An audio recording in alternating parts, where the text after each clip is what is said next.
Hey everyone, and welcome to the channel. So today we're going to take a look at the last model year for the second generation Chevrolet Colorado. This is the Z71 with the full Sherrod kit.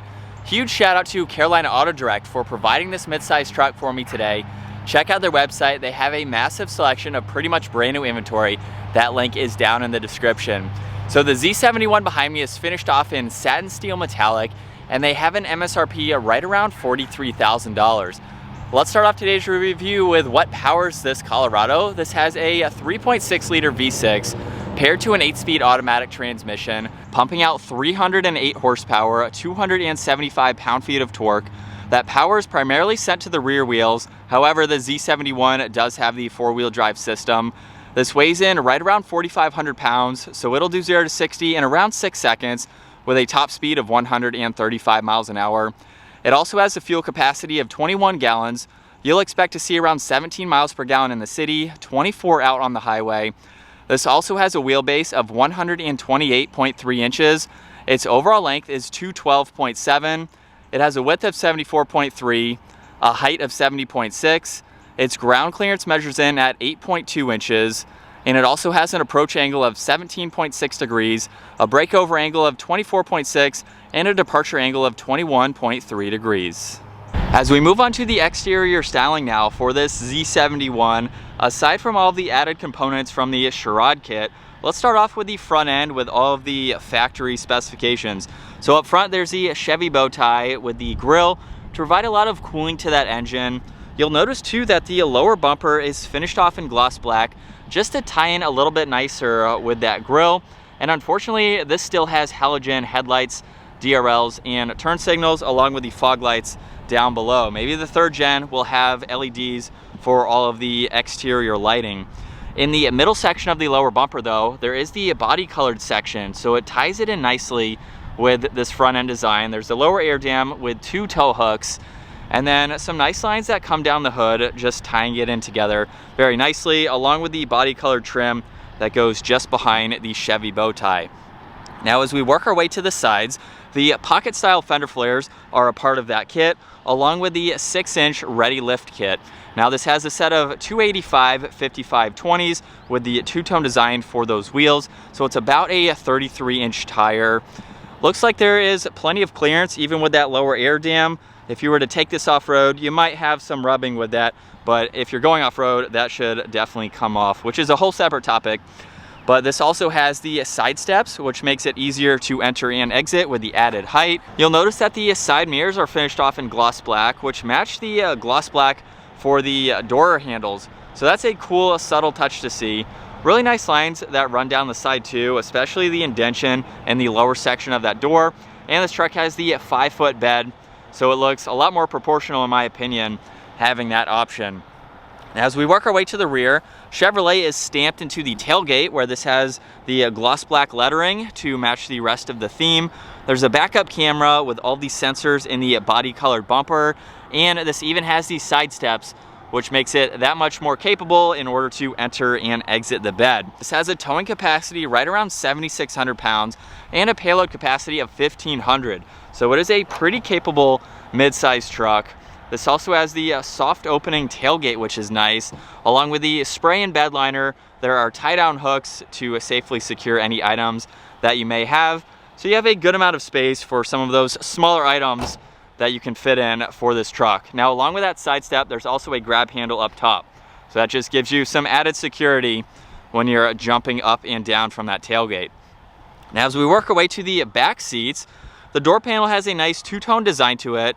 There's a lot of storage space that can be utilized. There's the release handle, window control too. There's also the logo for that company down on the door sill. And it even gives it the leather seats with all of the stitching, which is a beautiful touch.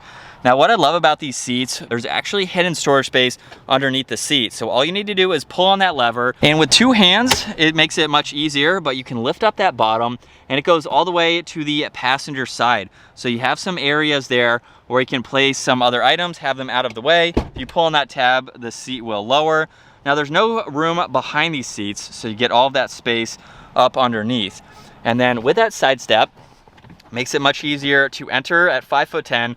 I have plenty of room. There's also some auxiliaries, a little bit of storage, along with these storage pockets. And then again, at my height, I have around an inch or so above my head. These seats are pretty upright. It would be nice to see them recline slightly, but it's a small truck, and for the size of it, it's adequate. You can fit full-size adults in these back seats. Right in the middle, there is the armrest along with 2 additional cup holders if you need to use those, and then the manual sliding rear glass that you can open and close as needed. So it's pretty roomy in the back for the size. Again, it's what you would expect. Now for the front door panel, same design as the rear. However, there's a trim piece underneath all of the window adjustments. There's the side mirror adjustments, lock and unlock, and then some more storage space in the lower section there. And then the same design for these front seats, which have a really nice look. They are automatic, so those adjustments are down on the side with a few manual adjustments that you can use. And then that side step makes it so much easier to enter this truck, where the steering wheel is finished off in leather. On this left side, there's the heated control along with all the cruise control settings. And then on the right side, all of these are for the gauge cluster, which we'll come back to. There's Bluetooth and voice commands. And then on the back side, volume and tuning adjustments are behind each side, which is nice to see. Now for this Z71, it still has a turn key. So there's no push button for this truck, which is interesting to see, especially for the price. But with my foot on the brake, let's fire this up. And looking at the gauge cluster, on the left side is the tach, on the right side is the miles per hour, and then in the middle, there's fixed information like the fuel level and the oil temperature, and just underneath that in the digital screen, currently it is showing navigation. If I scroll over, you can pull up music. There's also various settings to go into just to configure this as needed. You do have to go all the way back, however, to get to the home icon, where you'll see miles per hour along with your range until empty. There's also info, so you can pull up a lot more vitals just depending on what you need to see, your distance, fuel range, and some other vitals like that. And then the last one is music. So it's nice that you have all of that front and center. And then over on the left side, there's the headlight and fog light adjustments, also the 4-wheel drive selector. This even has a locking rear differential. There's dimmer switches. This has the foot emergency brake.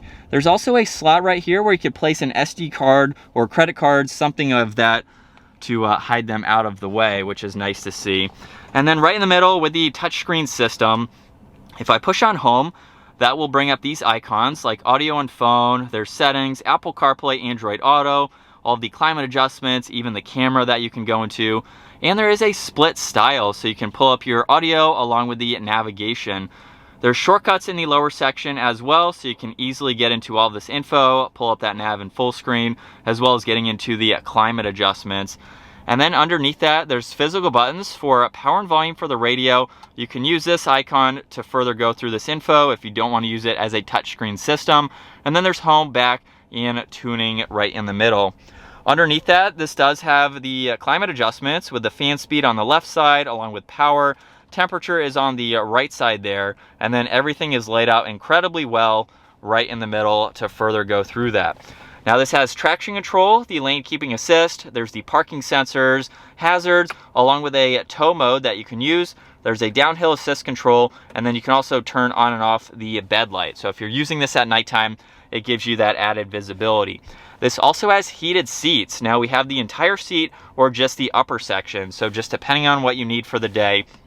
Little bit of storage where you probably really can't put anything. There's no lip, so items would slide out if they were placed there. And then a lot of storage space down below with even more auxiliaries to charge some electronics. You'll notice more of that trim that was on the door panels is surrounding the cup holders, as well as the leather wrap shifter. If I put the truck into reverse, the backup camera is right there with the guidelines. There's even a trailer line too. So just depending on what you need. If we go back into drive, there's also a low range gear, and you can shift using plus and minus on the side. So if you're towing or if you are off-road, that is very helpful to have. Now this also has a wireless charging pad, and then for the center armrest, plenty of space for all the info that you need to place down there, as well, along with an auxiliary. And then there's even more storage in the glove box for the rest of that info. We'll take a look at visibility from the driver's seat. Very open feeling. So there's pretty much no blind spots for this smaller size truck. And then up top, this does have a sunglass holder, which is convenient to have. And then the dome lights are on both sides. As we set off now behind the wheel for the Chevrolet Colorado, like I mentioned earlier, this is the last model year for the 2nd gen before they come out with, or what's already out, the 3rd gen Colorado. Now, I don't have any seat time behind that yet, and I'm not really going to compare both of these just because I haven't had that seat time yet. But for the roughly $40,000 Colorado that we are in right now, second highest trim level, so the only higher trim level is the ZR2. For the Z71 that we're in, especially with this Sherrod kit, it's a really nice mid-sized truck. If you're not looking to do modifications yourself, you basically just want to buy a truck, Sherrod does this with a lot of the other Chevrolet models, like the Silverados as well. So you can buy a truck pretty much done up. There's other options that you can get, so not just what you see on this particular model as far as wheel options, lift kit size, everything like that. You can buy a truck ready to go as is and have peace of mind with it that it's done correctly by a reputable company, and you can just hop in it and drive. So I think that is pretty cool for someone who just wants to buy it already built, already done, and go from there. But for the Colorado in general, this is a mid-sized truck. There's other options available, of course. I think it's a nice truck. I think a huge downside to it, though, is the fact that it's a turnkey. For that cost, there's other brands that have push button already for that price or even less. So it's very interesting to see. Even on the ZR2, I believe, it doesn't have push button. Maybe the 3rd gen will change that. It's weird to talk about a turnkey being old, but I grew up with turnkeys. Everything is pretty much going to a push button. So it's interesting that it doesn't have that. Very minor detail for people who are going to care about the push button or not. But let's give this a little bit of gas now, just in the normal setting, so I'm not using plus and minus on the side. And we'll get up to speed here. Now it's a pickup truck, not meant for 0 to 60, but it does have a healthy engine to it. Over 300 horsepower is significantly more than some of the other competitors. So obviously plus and minuses, advantages and disadvantages with all the truck options. It's got a healthy engine to tow a good bit. If you're not towing horse trailers or something like that, you just need a smaller size workhorse. Definitely very healthy. And as far as driving this is a great daily driver, super comfortable. I've been in the Colorados before. Even with this aftermarket lift kit, this particular truck is driving very nicely. It tracks great. Really no road noise from these tires, so it's just a good all-terrain tire. So it's a pretty capable truck. For the money, I wouldn't say it's over expensive or cheap for that price. When you compare it to the competition, you're right around the same ballpark. So for the Z71, it's pretty adequate, even less expensive than some of the other trim levels from other companies, but it's in the same ballpark, same realm, just depending on what is going to suit you best. And with another acceleration, here we go.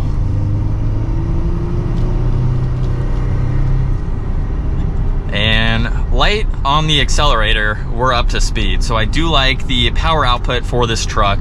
It doesn't seem underpowered at all. So it has a good, healthy power plant for it. And again, at 40 grand, it's a nice interior. When you do compare it to some of the other competition, you know, there's plastic in here, which is gonna be seen across the board, just in some different areas. But it's a nice interior, pretty simple, not a whole lot going on. So if you need a truck, you don't need a lot of tech, you don't really need much. It's a good combination between the two. Everything's laid out well, and it gives you what you need to make this a good daily driver. And it's pretty roomy too, so you can put passengers in the back, you can put in whatever items you need to, bed space. It's a practical, smaller size truck, as we pass another one there. So you could use this as needed, and it's a good option. So I think that is going to wrap it up, though, for the last year for the 2nd generation Chevrolet Colorado. I am excited to see the 3rd generation, but if you don't like some of the exterior design elements, some of the other changes that have been put on the 3rd gen, 2nd gen is a good option to go with, and this is the last year that you will be able to get one. some people are going to be happy with this, some people are going to be happy with the 3rd gen, so it just depends on your budget, what you're looking to get out of your truck, and some of the features and options that they have to offer. So for the 2nd generation, Chevy has had it for a long time. It's definitely time for a change.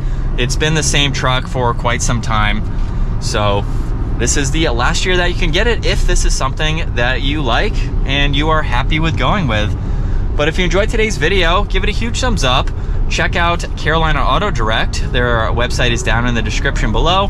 And consider subscribing to our channel so you guys don't miss out on our daily uploads. And I will see you all in the next video.